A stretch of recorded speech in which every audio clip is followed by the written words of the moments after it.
Mulberry పండ్లు అనేవి cancer కణాలని చంపేయటానికి బాగా ఉపయోగపడతాయని 2012 సంవత్సరంలో Vellore institute of technology Tamil Nadu వారు నిరూపించడం జరిగింది.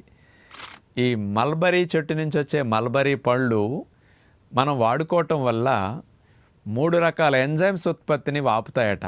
అవి కాక్స్2, NRF2, NF కప్పా బి అనే ఎంజైమ్స్ని ఆపటం వల్ల క్యాన్సర్ కణాల యొక్క అభివృద్ధికి ఇవి అవసరం. వీటిని ఈ మూడుటిని ఎంజైమ్స్ని ఆపేసరికి క్యాన్సర్ కణాల డివిజన్ ఆగిపోతుంది. 2, 4, 4, 16 అవ్వకుండా క్యాన్సర్ కణాల ఉత్పత్తి తగ్గిపోతుంది. మంచి కణాలు కూడా క్యాన్సర్ కణాలుగా మారకుండా రక్షించడానికి ఈ మల్బరీ పళ్ళు కూడా బాగా ఉపయోగపడుతున్నాయట. క్యాన్సర్ ఉన్నవారు మరియు క్యాన్సర్ కణాలు రాకుండా పెరగకుండా ఉండాలనుకునేవారు కూడా వీటిని వాడుకుంటే మంచిది.